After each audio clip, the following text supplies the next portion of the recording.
Ассалаумағалейкум, құрметті көрермендер. Қайырлы күн. Зайырлы көзқарас подкастымыздың келесі санын өздеріңізге ұсынамыз. Бүгін бізде қонақта Шымкент қаласындағы Тура жол мешітінің бас имамы Ергешев Таңырберген ағамыз келіп отыр. Ассалаумағалейкум аға. Уалейкум ассалам. Қош келдіңіз. Қош келдік. Бүгін біз сізбен бірге діни радикализмнің алдын алудағы отбасы мен қоғамның рөлі деген тақырыпта сөз қозғайтын боламыз. Дәстүрлі діндердің қоғамда атқарар негізгі функциясы татулық пен бірлік, адамдардың бір-біріне деген сүйіспеншілігін арттыру, бейбітшілік орнату. Десе де кейінгі уақыттарда діни радикализм, діни экстремизм деген ұғымдар пайда болды. Сізге алғашқы сұрақ: діни радикализм ұғымы қашан және қалай пайда болды? Оның қоғамға тигізер зардаптары қандай? Осы бойынша кеңінен өзіңіздің ойыңызды айтып өтсеңіз. Енді алғашқы сөзіміз енді өзіміздің дәстүрлі ислам дінін айтып кетсек, біздің дәстүрлі ислам дініміз бұл ислам деген сөз бейбітшілік, тыныштық, аман есендік деген мағынаны білдіреді. Ал енді шариғи мағынасында оны бір жаратқанға мойынсұнып бағынып, және Алланың бұйрықтарын орындау, тыйған нәрселерден тыйылып, Аллаға мойынсыну деген мағынаны түсіндіреді. Жалпы біздің қазақ даласында бұл ислам діні келді. 1250 жылдан астам ата-бабамыз осы дәстүрлі ислам дінін кеңінен ұстап келе жатыр. Бұл оның ішіндегі біз Абу Ханифа, имам Азам мазхабында ұстаймыз. Ақидада имам Матуриди ақидасы, яғни ол ұстазы Абу Ханифаның жолын жалғастырған кісі болған имам Матуриди. Міне сол мектепте ақида дегеніміз көзқарасы. Міне сол бір мазхабта, бір ақидада болып, біздің елімізде ешқандай алауыздық болмаған, бірлік, татулықта, ынтымақта жасап келген. Енді ол жалпы дәстүрлі дініміздің пайдасы, енді дін бұл адамдарды жақсылыққа шақырады, жамандықтан тыяды. Бірлікке, ынтымаққа, ауызбіршілікке алып келеді, және отбасының татулығына, қоғамға, қоғамның елдің дамуына өте ықпалы көп. Кейбір адамдар айтып жатады, жаңа діннен қауіптеніп жатқан адамдар ол жоқ. Дін ол адамға тек пайда алып келмесе зиян келтірмейді.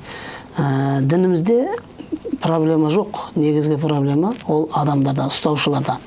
Сол адамдар дінді жаман көрсетуі мүмкін. Кейбір адамдар ағымда жүрген болуы мүмкін, ол басқа бағытта өзінің саяз түсінген түсінігіменен түсіну мүмкін. Сондықтан біздің асыл дініміз ислам, ол тек қана жақсылыққа бұйырады және жамандықтан қайтарады.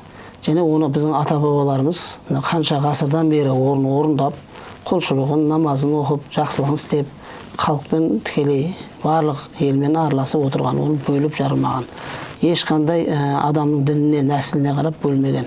Ол тек қана біздің дінімізде бөлмейді. Енді осылай біздің дініміз жақсылыққа, жалпы жоғарыда айтып өткендей, дәстүрлі діндер тек қана жақсылыққа шақырады. Десе де, қазіргі уақытта сұрағымды толықтырып өтсеңіз, діни радикализм ұғымы қалай пайда болды? Және оның қоғамға тигізер зардаптарын кеңінен айтып өтсеңіз. Бұл енді 18 ғасырда дейміз, мынау 18 ғасырда, мына 2 ғасырдан астам уақыттың ішінде мынау ағым шықты. Бұны бұрын вахабизм деді, кейін сәләфизм деді.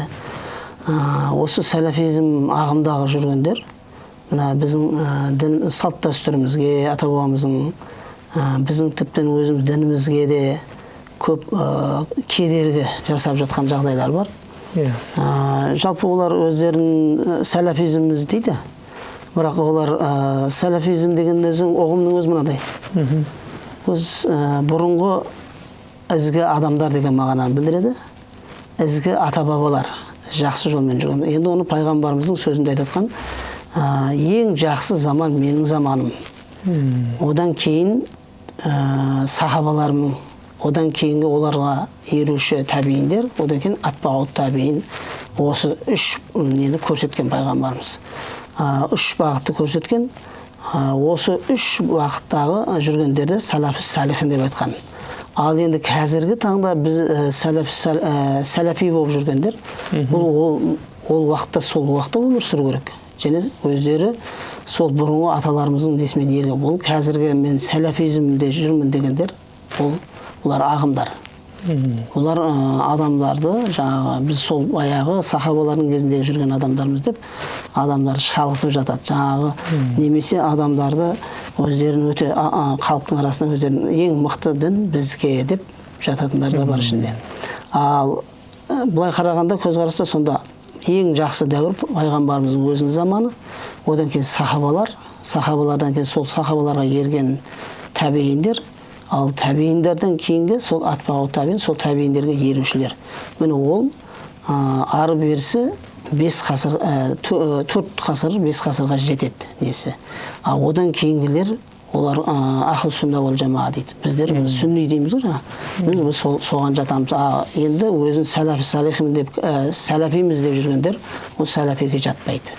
Ол кісілерге ол үшін сол дәуірде өмір сүру керек. Қазіргі жүргендердің көпшілігі мен сәләфизм бағытындамын десе, ол ағымды түсінеміз біз.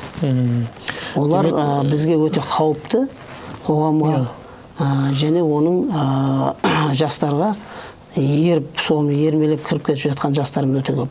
Енді осы жерде анықтап алайықшы, жалпы радикализм ұғымы осы соңғы бір 18 ғасырлардан бертін келіп пайда болды. Әртүрлі радикалды көзқарастардың есебінде.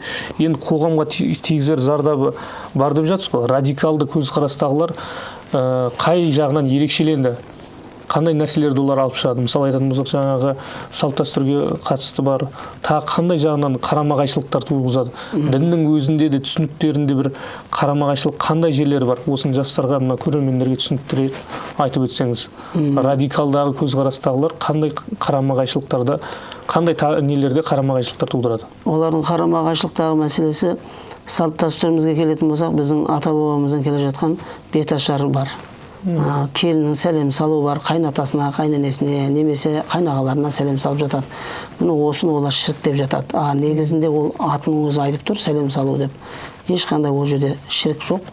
Ол ниетке байланысты нәрсе. Біз сәждені, құлшылықты тек Аллаға етеміз, бір Аллаға.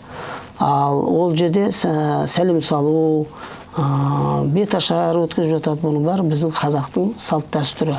Ол шариғатқа қайшы болмағандықтан біз оны орындаймыз. Және оны орындағанның кінәсі жоқ. Енді қайнатасы мен қайненесінің қолын аламайды жас келін. Соған ол сәлем бергені. Қолын алмастан сәлем салады, бас иіп. Онда тұрған ешқандай несі жоқ. Ол еш уақытта мен әкеме, емесе шешеме сәжде қылып жатырмын деген сөз шықпайды одан. Сондықтан бұл дәстүр жағында осы.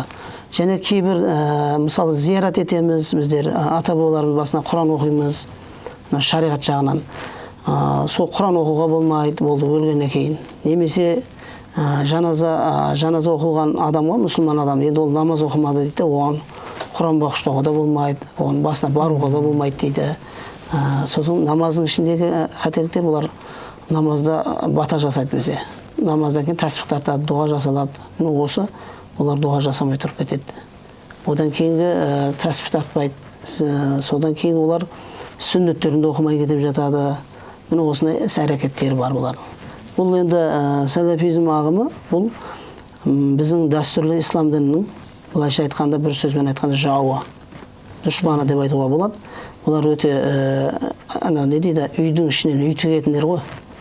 Анау аталарымыздың бір сөзі бар.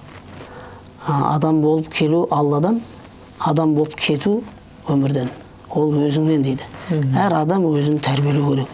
Және мен адасып жүрмін ба, мен дұрыс бағытта жүрмін ба деп ол ойлану керек та. Себебі өзі дұрыс емес жолда жүреді де, сол бағытқа жастарды татып жатады оларда. Түсінікті, керемет. Енді жаңа өзіңіз қазір өте жақсы айтып өттіңіз. Адам өзінің жаңағыдай ұдай тексеріп отыру керек, өзіне назар аударып отыру керек. Десе де кейбір жастарымыз ондай сыни ойлаудан жаңағыдай қабілеті болмайды, болмаса бір тәжірибесі болмайды. Осы бағытта жалпы бүгінгі біздің қоғамда радикализм алдын алу бойынша қандай жұмыстар, қандай амалдар жасалып жатыр? КМДБ тарапынан, жалпы мемлекет тарапынан? Аллаға шүкір, енді мынау Қазақстан мұсылмандар діни басқармасынан да біз енді сол бағытта, сол діни басқармада істегеннен кейін біздер имам теологпыз. Енді күнделікті діни басқармамыздың да тапсырмалары бар. Және оған қоса мынау кез келген мешіттерді аралап, сол мешіттегі кері қара ағымдармен кездесіп жатамыз. Жеке кездесу дейді бұны.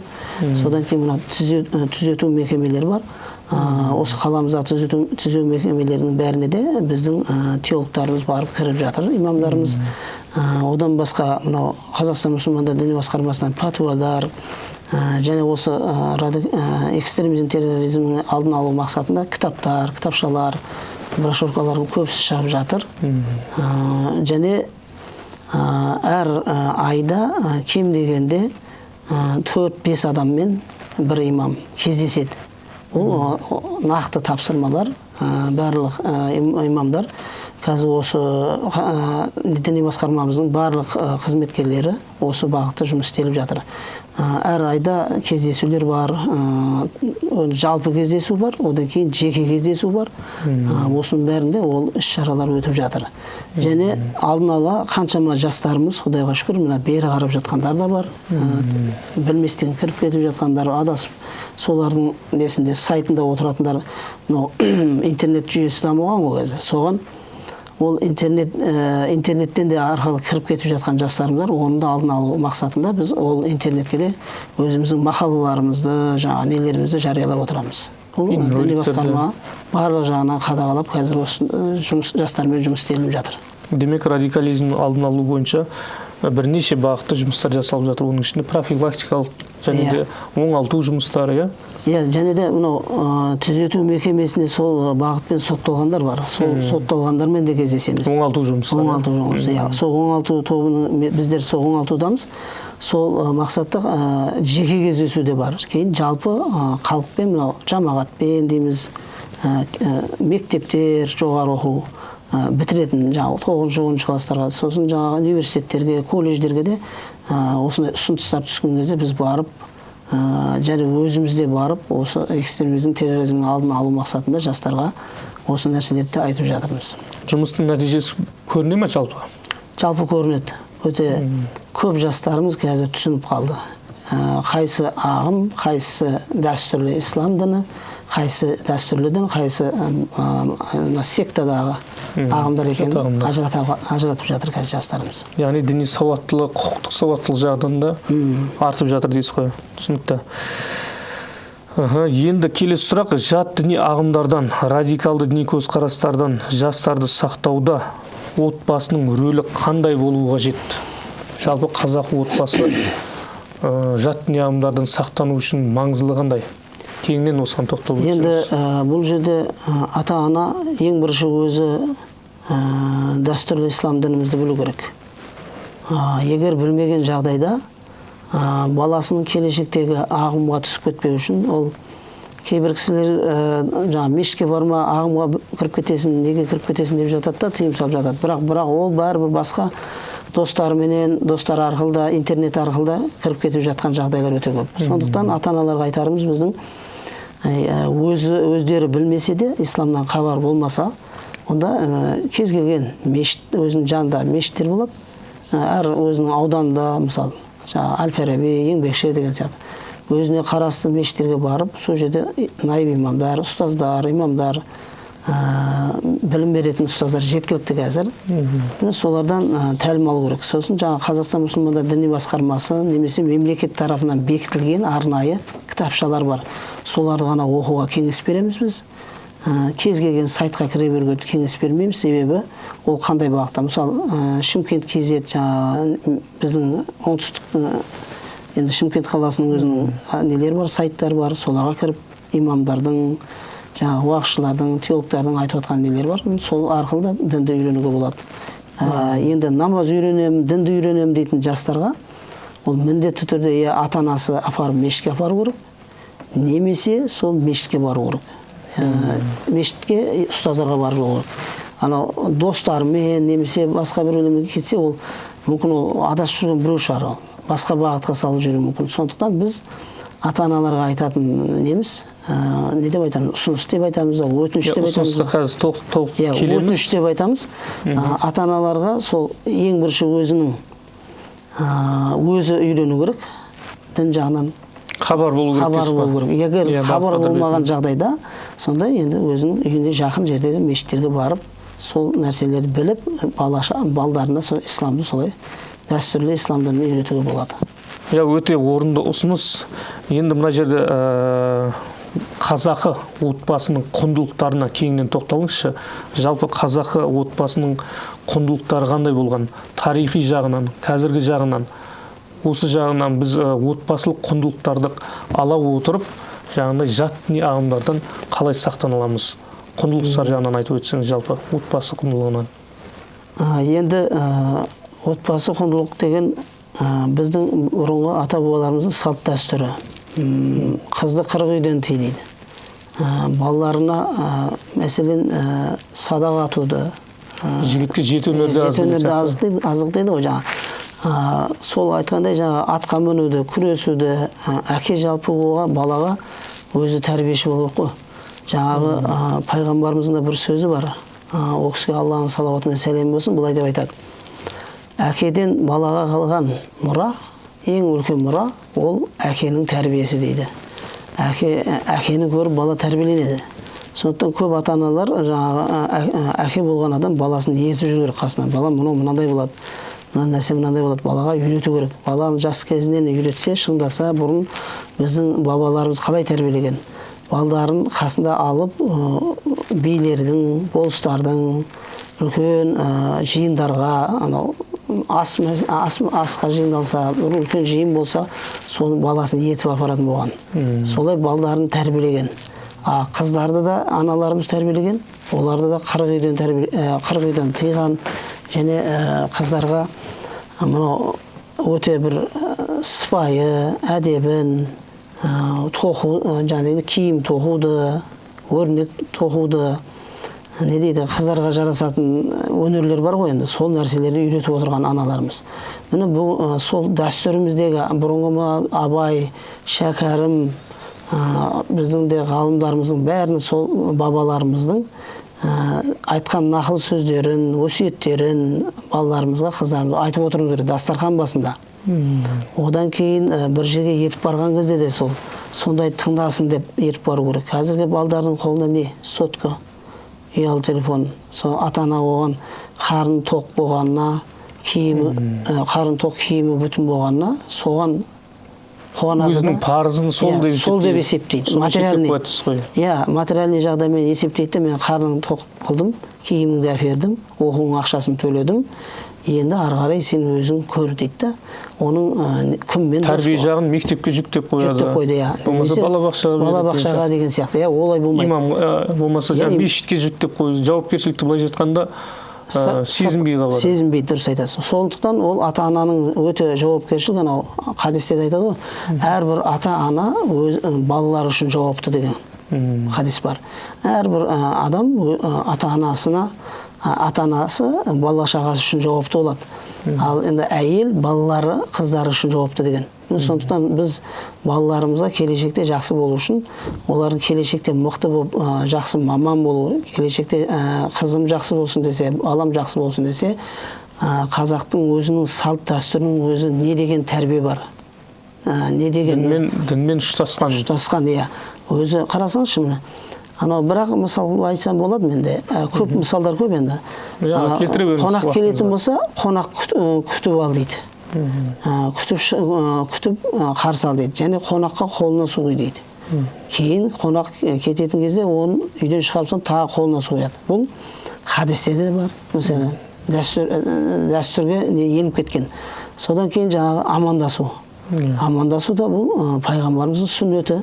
Бірақ біздің қазақ дәстүрінде де бұл амандасу бар. Үлкен кісіге жас бала сәлем беру. Міне осындай нәрселерде амандасуды, үлкен келген кезде орын беруді, орнынан тұрып үлкенді іздетуді, осы нәрселердің бәрін ата-ана үйретіп отыру керек. Себебі оны үйретпейтін болса, ертең балаларын қазіргі таңда мынау не деп айтсақ, телефон арқылы неше түрлі жаман нәрселер көріп жатыр. Одан неше түрлі жаман нәрселер келіп жатыр. Оны қадағалап жатқан әке-шеше жоқ. Сол арқылы бала тәрбиеленіп жатыр. Өсе келген кезде оның бір бағытқа, бір ағымға кіріп кетуі мүмкін. Немесе оның ойы дұрыс болмай қалуы мүмкін. Адамның енді негізгі не дейді, ана пайғамбарымыздың да сөзі бар ғой, адам баласында бір жұдырық ет бар, егер ол бұзылса бүкіл денесі бұзылады дейді. Білесіздер ме, ол не? Ол жүрек дейді. Сонда ана жүрекке әмір жүрмейді дейді ғой. Адам бірінші жүректе жақсы нәрселерді тыңдап естіген адамда ойы да тазарады, оның жүрегі де жақсарады, жұмсарады. Ал енді жаман нәрсені үйренген адам жүрегі де қатаяды, оның ойы да бұзылады, ол жамандықты істейді. Міне қазір қоғамда неше түрлі жағдайлар болып жатыр, көріп жатсыздар оны. Сондықтан интернеттің дамыған заманы қазір біз жастарымызды тәрбиелеу үшін ата-анада кірісу керек. Енді балдарымызды өзі мектеп тәрбиелейді, университет тәрбиелейді дегені бұл дұрыс емес. Неге? Себебі ол жер білім ошағы. Олар білім береді, олар тәрбие бермейді. Тәрбиені ата-ана беру керек. Оны пайғамбарымыз айтып кеткен ғой. Аналар мектебі дейді. Аналар мектебі түзу болса, қоғам түзіленеді деген екен. Көрдіңіз ба? Ол ана тілін білу керек. Ананың тәрбиесін көру, ананың сүтінен дариды. Оны баяғы бабаларымыз бәрін айтып кеткен, әрине. Сондықтан біз қазіргі қоғамда көп жастардың теріс бағытқа кетіп қалып жатқаны, ол ата-ананың да себептері бар. Себебі ол балалардың не істеп жатқанын, ол қайда жүр, ол кіммен дос, кіммен араласып жатыр, қай жерге барып жатыр, оны қадағаламайды. Қыздарымыз бетімен кеткен, балдарымыз өз еркімен жүріп жатыр. Сондықтан ол бұзылады. Не ағымға кіріп кетеді, немесе жаман жолға түсіп кетіп жатады. Сондықтан бұған бірден бір жаңағы айтатын нәрсеміз, ата-ананың ықпалы өте үлкен. Ата-ананың не дейді, ғалым болу үшін 3 нәрсе қажет дейді ғой кітапта. Біріншісі ата-ананың ықпалы, оқу деп қадағалауы, және дұрыс тәлім тәрбие беру. Екінші баланың ықыласы, үшінші ұстаздың жақсы ұстазға беру. Міне осы кезде баланың ұстанымы да жақсы болады, баланың білімі де жақсарады. Кейін ол ата-ана есейген кезде баласынан еш уақытта жамандық көрмейді. Тек қана ата-анасын құрметтеп, ата-анасына жақсылық істейтін перзент болып өседі, Құдай қаласа. Демек,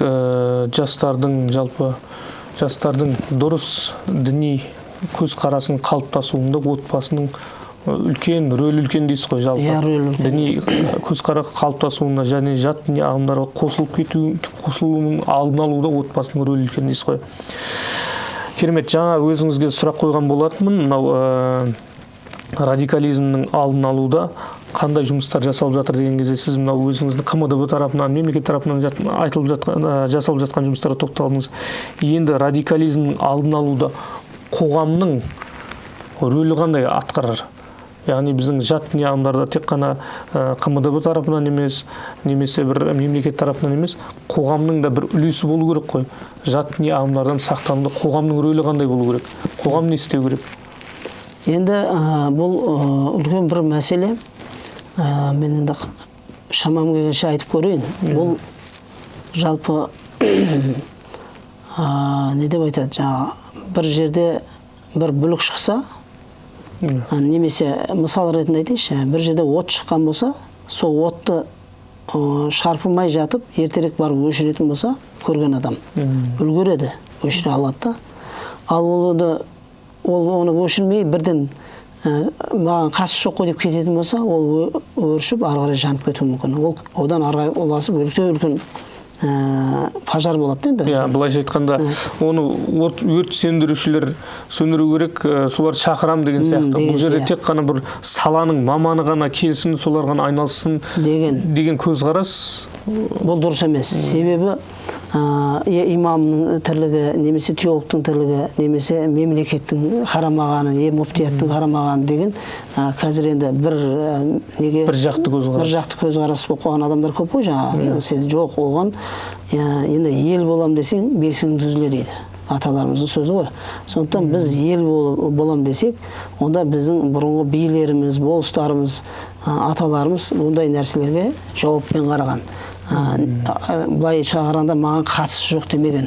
Себебі бұл жерде бір дәлел келтірейін мен хадистен. Пайғамбарымыз айтады, ең жақсыларың дейді да, жақсыларың дейді, ең жақсыларың дейді. қоғамға, халыққа, елге пайдаларың тигені дейді. Міне, осы хадистен біз түсінеміз, әрбір отбасы, әрбір қоғамдағы адам, ол адамға жақсылық жасау керек. Қай жағынан болса да. Сол сияқты енді бұл діни ағымдардың ішінде мынау қазір сәләфизм болсын, хизбут тахрир болсын, тәңіршілер болсын, тағы көп қой енді ағымдардың. Бұлардың барлығы біздің мемлекетімізге де, дінімізге де, халқымызға да зияны өте көп. Яғни діни тұрақтылықтың бұдан біз сабақ алуымыз керек. Мынау басқа елдерде осындай ағымдардың басталып жатқан кезде алдын алмағандығы үшін, оларға қарсылық білдірмегендігі үшін, маған қатысы жоқ қой деген шығар ол жақта да. Міне кейбір елдерде міне сол бүліктің арқасында зардаптарын көріп жатыр халықтар. Соғыс болып жатыр. Бір Сирияны алғанда қанша бұрын өте ғалымдар шыққан жерлер, қаншама нелер. Ол жерден де мысалы қарайтын болсақ, қаншама ағымдар шықты. Сол ағымдардың кесірінен алдын алмағандықтан қандай жағдайға жетті. Саяси неге де кетіп қалды олар. Сондықтан біздің айтарым халқымызға, әрбір қоғам, ел, бәріміз жабылып, ол дерт дейді, дерт, ауру. Ол аурудың алдын алмасаң асқынып кетеді дейді. Сондықтан біз бұл кез келген ағымдардың алдын алуымыз керек. Ол бір адам өтіп кетсе де, бір досың болса, көршің болады, ағайының болады, бір досыңыздың досы болуы мүмкін. Ол бір ағымға өтіп кеткен болса, біз оған міндетті түрде көмектесуіміз керек. Сөзбен болсын, мүмкін ол материальный жағдаймен өтіп кеткен болуы мүмкін. Кейде олар ондай да жағдай болып жатады.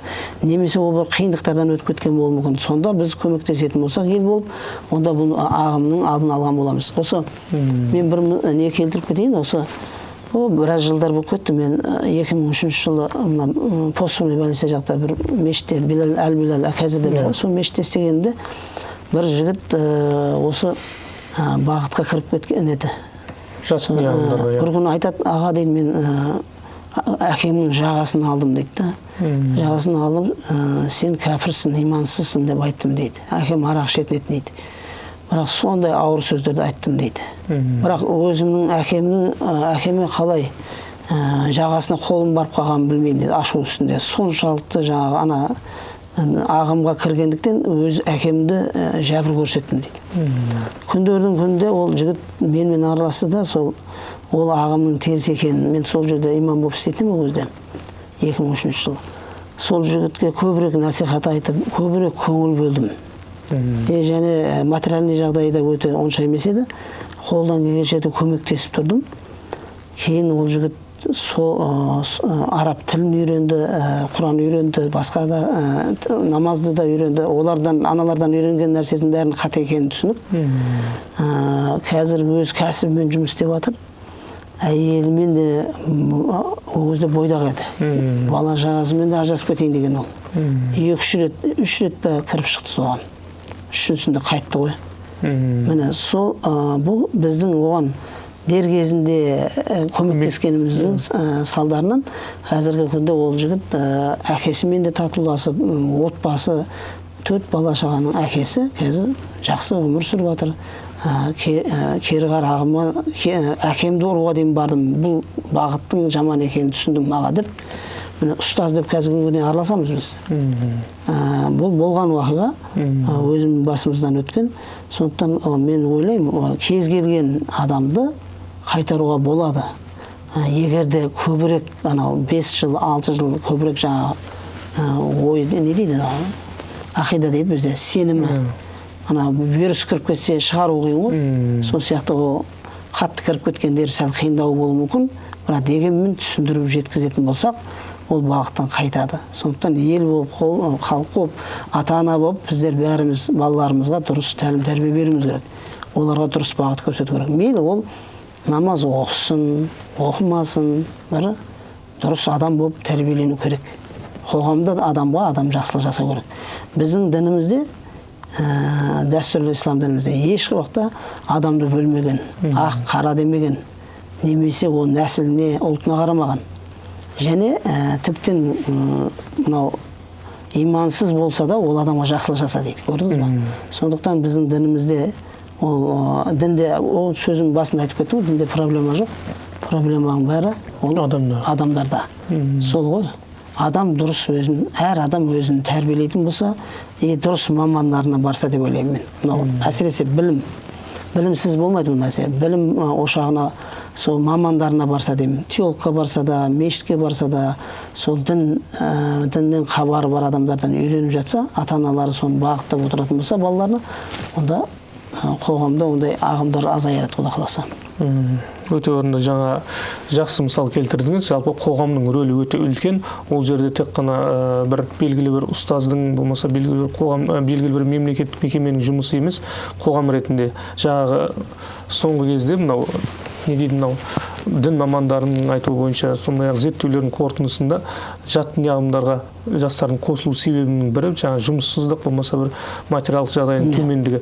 Ал осы тұста оларға көмекті жат діни ағым өкілдері емес, қоғам көмектессе, ол кезде ондай мәселе де болмайды. Сондықтан да жаңағындай қоғамның жат діни ағымдардың сақталуда қоғамның маңызы өте үлкен.